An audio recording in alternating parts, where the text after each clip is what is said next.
स्वागत है आप सभी का मेरे यूट्यूब चैनल डीएस पॉइंट में। आज से मैं क्लास 11th के मैथ से प्रश्नावली 1.1 के फर्स्ट नंबर क्वेश्चन को बताऊंगा। आप देखिए मैंने यहाँ पर लिखा है निम्नलिखित में से कौन से समुच्चय हैं, अपने उत्तर की औचित्य भी बताइए। और क्वेश्चन है कि जे अक्षर से प्रारंभ होने वाले वर्ष के सभी महीनों का संग्रह बताएं। इस क्वेश्चन को बनाने से पहले मैं उम्मीद करूंगा कि आप मेरे इस वीडियो को जरूर लाइक करेंगे और चैनल को सब्सक्राइब जरूर करेंगे। तो चलिए इस क्वेश्चन को बनाते हैं। आप देखिए यहाँ पर लिखा है कि जे अक्षर से प्रारंभ होने वाले वर्ष के सभी महीनों का संग्रह बनाइए।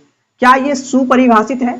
तो बिल्कुल सुपरिभाषित है। अगर किसी को भी बोलेंगे कि जे अक्षर से प्रारंभ होने वाले महीने के नाम बताएं तो वो जनवरी, जून और जुलाई ही बोलेंगे। चाहे किसी भी से भी पूछे तो वो जनवरी, जून और जुलाई ही बोलेंगे। तो ये सुपरिभाषित है। तो ये सुपरिभाषित है, ये समुच्चय होगा। ठीक है, तो इसको हम कैसे लिखेंगे? जैसे हम सेट मान लेते हैं, तो ये सेट मान लिए, तो ये इसको हम लिख सकते हैं जनवरी,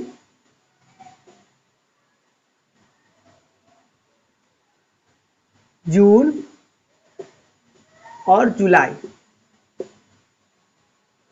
जनवरी, जून और जुलाई ये सुपरिभाषित है, यहां पर लिख सकते हैं। अतः यह सुपरिभाषित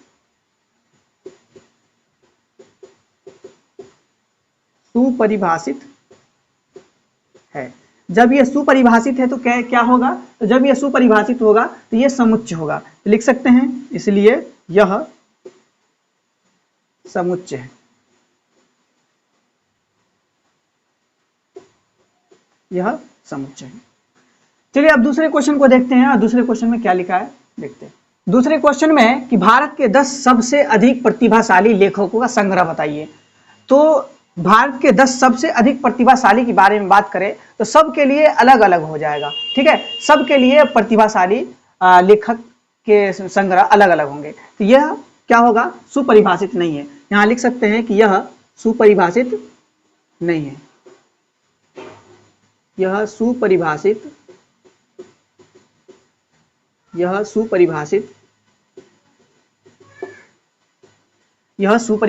नहीं है। जब यह सुपरिभाषित नहीं है तो यह समुच्चय नहीं होगा। इसलिए यह समुच्चय नहीं है।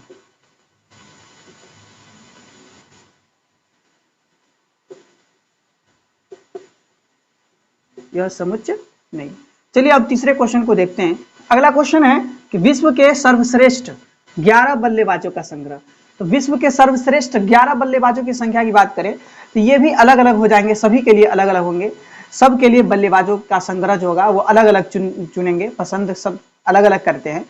तो इसका मतलब ये हुआ कि यह सुपरिभाषित नहीं है। जब यह सुपरिभाषित नहीं है तो यह समुच्चय नहीं है। चलिए इसको लिखते हैं, यह सुपरिभाषित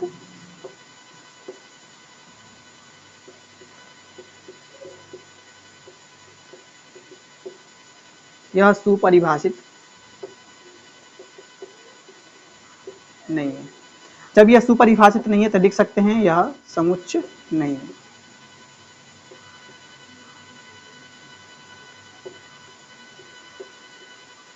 यह समुच्चय नहीं है। तो चलिए अब अगले क्वेश्चनों को देखते हैं। तो अगला क्वेश्चन है आपकी कक्षा के सभी बालकों का संग्रह। तो बिल्कुल यह सुपरिभाषित होगा क्योंकि ये हम अपने कक्षा के सभी बालकों को हम जानते होंगे। इसका मतलब यह सुपरिभाषित संग्रह है, तो यह समुच्चय होगा। तो हम यहां लिख सकते हैं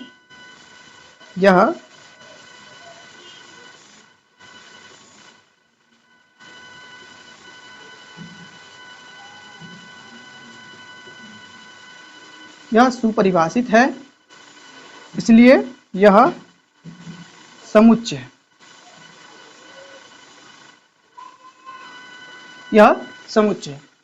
ठीक है, चलिए अब हम अगला 5वां नंबर सवाल को बनाते हैं। तो इस क्वेश्चन में कहा जा रहा है 100 से कम सभी प्राकृत संख्याओं का संग्रह क्या होगा।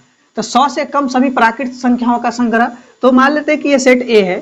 ठीक है, और 100 से कम प्राकृत संख्या क्या होंगे? तो 1, 2, 3, 4 इस तरह से बढ़ते जाएगा और 99 तक जाएगा। 99 तक। तो 100 से कम सभी प्राकृत संख्या का संग्रह।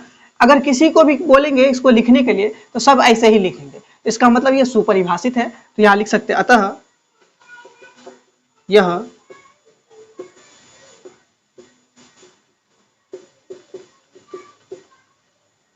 सुपरिभाषित है।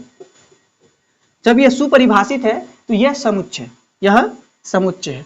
यानी कि इसलिए यह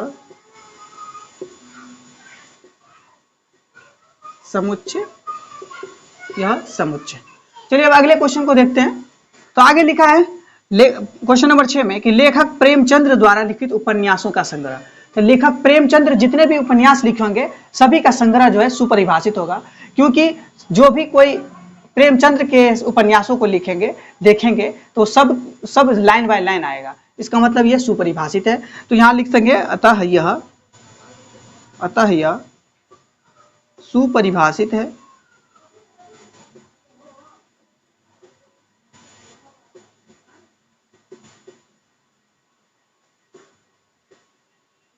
सुपरिभाषित है इसलिए यह समुच्चय।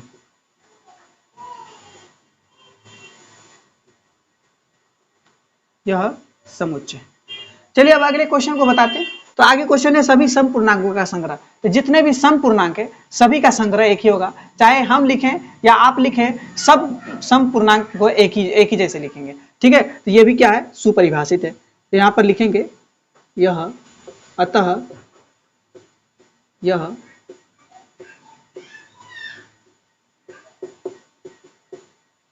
सुपरिभाषित है।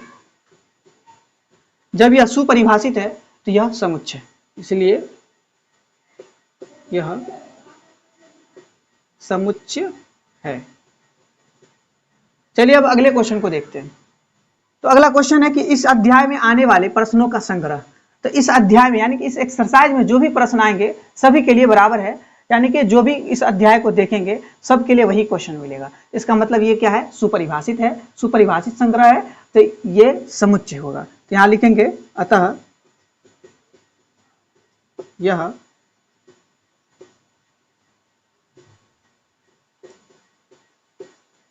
सुपरिभाषित है। जब यह सुपरिभाषित है तो यह समुच्चय होगा, इसलिए यह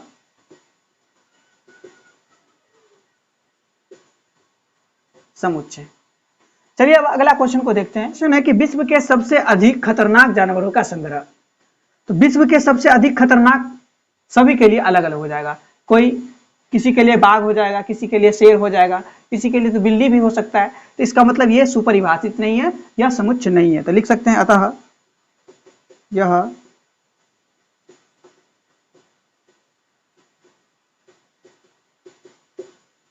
सुपरिभाषित नहीं है, इसलिए यह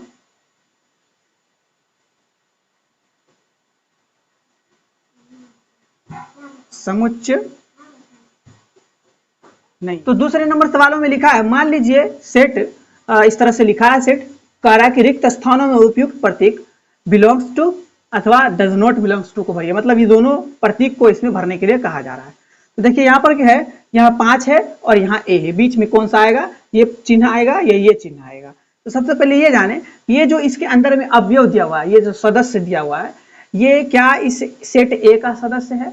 ये 5 क्या ये सेट ए का सदस्य है? तो बिल्कुल इसके अंदर में 5 है, इसका मतलब ये सेट ए का सदस्य है। तो इसमें कौन सा भराएगा, ये वाला भराएगा। यहाँ पर लिख देंगे ये।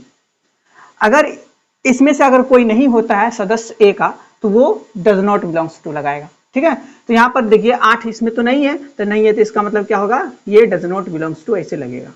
ठीक है, उसी प्रकार से चलिए देखिए इसमें ये थर्ड नंबर क्वेश्चन में 0 ए का सदस्य है, तो देखिए इसमें नहीं है, इसमें नहीं, इसका मतलब ये सदस्य नहीं होगा। ठीक है, 0 डज नॉट बिलोंग्स टू ए। बोल रहा है कि ये 4 ए का सदस्य है, देखिए यहाँ पर 4 है, इसका मतलब ये ए का सदस्य है, तो यहाँ पे लगेगा इसे। उसके बाद क्या, ये 2 ए का सदस्य है, 2 ए का सदस्य है, बिल्कुल ये लगेगा इसे। 10 क्या इसमें है, नहीं है, तो 10 ए का सदस्य नहीं होगा, तो यहाँ पर डज नॉट बिलोंग्स टू ऐसे लग जाएगा। तो चलिए अब तीसरे नंबर क्वेश्चन को बनाते हैं। तो देखिए अगला तीसरा नंबर क्वेश्चन कहा जा रहा है कि निम्नलिखित समुच्चयों को रोस्टर रूप में लिखिए। मतलब इसको रोस्टर रूप में लिखने के लिए कहा जा रहा है, और ये समुच्चय निर्माण विधि में, सेट बिल्डर विधि में लिखा हुआ है, रोस्टर रूप में लिखने के लिए कहा जा रहा है। तो यहाँ पर हम बनाएंगे हल। यहाँ सबसे पहले लिख देंगे रोस्टर रूप, रोस्टर रूप, और इसको बनाएंगे। यहाँ क्या है कि सेट ए है और सेट ए में लिखा हुआ है कि x सच दैट x एक पूर्णांक है और -3 छोटा है x से और x छोटा है 7 से। यानी कि इसको ऐसे दे दिया है, इसको हमको दर्शाना है रोस्टर रूप में। तो यहाँ पर इसको ऐसे दर्शाएंगे, इसको ऐसे लिखेंगे, क्या लिखेंगे कि -3 से हमको 7 तक चलना है। यहाँ पर -3, -2, -1, 0, 1, 2, 3, 4, 5 और 6, इस तरह से हमको यहाँ तक लिखना पड़ेगा। ये है हो गया रोस्टर रो। अगला क्वेश्चन है कि बी, सेट नंबर बी है। यहाँ पर बोला x सच दैट x इस प्रकार है कि x संख्या 6 से कम एक प्राकृत संख्या। ये समुच्चय निर्माण विधि में लिखा हुआ है, इसको रोस्टर रूप में लिखना है। तो यहाँ पर लिखेंगे हल और यहाँ रोस्टर रूप लिख देंगे, रोस्टर रूप लिखने के बाद हम सेट नंबर बी है यहाँ पर, तो सेट ऐसे बनाएंगे और 6 से कम बोला है, यानी कि 6 से कम ही रखना है। तो 1, 2 प्राकृत संख्या के बारे में बोले तो प्राकृत संख्या, 3, 4 और 5, इस तरह से 6 से कम प्राकृत संख्या हो गया ये रोस्टर रूप में।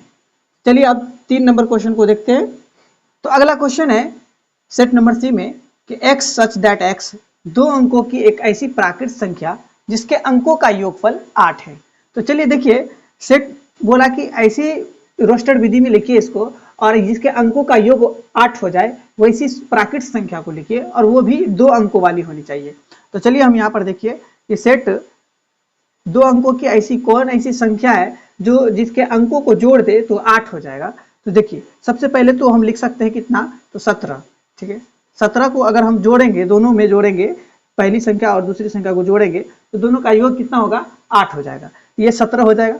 उसी प्रकार से अब आगे देखें तो 26, 2 और 6 को अगर ऐड करेंगे, जोड़ेंगे तो 8 हो जाएगा, ठीक है। उसी प्रकार से आगे देखें तो 35, दोनों 3 और 5 को ऐड करेंगे तो कितना हो जाएगा, तो 8 हो जाएगा। इसी प्रकार से अगर आगे देखें तो 44, 4 4 को ऐड करेंगे तो कितना हो जाएगा, 8 हो जाएगा। उसी प्रकार से अब आगे देखें तो 53, 5 3 को अगर ऐड करें तो 8 हो जाएगा। उस प्रकार से आगे देखें तो 62, 26 को उल्टा कर देंगे तो 62। उस प्रकार से आगे देखें ये हो जाएगा 71, ठीक है। उसी प्रकार से और आगे देखें तो 80 भी हो सकता है, 80। तो इस प्रकार से बोला कि जिसके अंकों का योग 8 हो जाए, ये इतने संख्याएं हैं 2 अंकों की, और ये कौन सा रूप है, तो रोस्टर रूप है। यहाँ लिख देंगे रोस्टर रूप, रोस्टर रूप, और तब बनाएंगे। चलिए अब अगले 4 नंबर सवालों को देखते हैं। अगला क्वेश्चन है डी, सेट डी में कि x सच दैट x एक अभाज्य संख्या है जो संख्या 60 की भाजक है। मतलब कहा जा रहा है कि कौन ऐसी संख्या है अभाज्य संख्या जो 60 को काट सकती है। तो 60 को काट सकती है और बोला रोस्टर रूप में लिखने के लिए, तो चलिए यहाँ पर लिख देते हैं रोस्टर रूप, रोस्टर रूप। यहाँ बोला रोस्टर रूप में लिखने के लिए, तो चलिए सेट नंबर डी है, और डी में बोला कौन ऐसी संख्या होगा अभाज्य संख्या जो 60 को काट सकती है। तो देखिए भाज्य संख्या किसे कहते हैं, सबसे पहले ये जाने कि जो 1 से और खुद से कटे, यानी कि एक अभाज्य संख्या नहीं है, 2 से स्टार्ट होता है अभाज्य संख्या, ठीक है। तो ये एक अभाज्य संख्या नहीं है, तो क्या बोले कि 1 और खुद से कट जाए उसको कहते हैं अभाज्य संख्या। तो ये 60 कितने से कट रहा है अभी, तो 60 2 से कट जा रहा है, 2 अभाज्य संख्या है। उसी प्रकार से आगे देखें तो 3 भी क्या है, अभाज्य संख्या है, तो 3 से कट जाएगा 60। उसी प्रकार से अब आगे देखें तो 5 से कट जाएगा, 5 से कट जाएगा। तो ये 2 3 5 ये अभाज्य संख्या जो 60 को काट सकती है। अब 6 की बात करें तो 6 एक अभाज्य संख्या नहीं है, तो ये 2 3 5 60 की भाजक है। चलिए अब 5वें नंबर सवाल को बनाते हैं। तो अगला क्वेश्चन है सेट नंबर ई, बोला ई सेट में ट्रिगोनोमेट्री शब्द के सभी अक्षरों का समुच्चय, मतलब इस शब्द के सभी अक्षरों का समुच्चय लिखना है। तो आपको बता दे कि इसमें अगर डबल होते हैं तो उसको सिंगल लिखते हैं, अगर रोस्टर विधि में लिखना है तो उसको सिंगल लिखते हैं, ठीक है। तो यहाँ पर लिखेंगे रोस्टर रूप और सेट नंबर ई, और ये लिखेंगे टी कॉमा, उसके बाद आर, उसके बाद आई, उसके बाद जी, उसके बाद ओ, उसके बाद एन, और एक मरतबा और ओ आ गया, इसको नहीं लिखेंगे, ठीक है। उसके बाद एम, और उसके बाद ई, और टी यहाँ पर पहले से लिख चुके हैं तो इसको भी नहीं लिखेंगे, आर यहाँ पर पहले से लिख चुके हैं, इसको भी नहीं लिखना है, और बच गया बस वाई। तो ये हो गया क्या चीज, रोस्टर रूप में इन अक्षरों का समुच्चय के रूप में ऐसे बनेगा। ठीक है, अब चलिए हम अगला क्वेश्चन 6 नंबर को बताते हैं। तो देखिए अगला क्वेश्चन लिखा है सेट नंबर एफ में कि बेटर शब्द के सभी अक्षरों का समुच्चय लिखिए। इसको लिखना है रोस्टर रूप में, तो चलिए रोस्टर रूप में लिखते हैं। रोस्टर रूप में देखिए, रोस्टर रूप में सबसे पहले एफ सेट ए में क्या बोला है कि बेटर शब्द के सभी अक्षरों का समुच्चय लिखिए।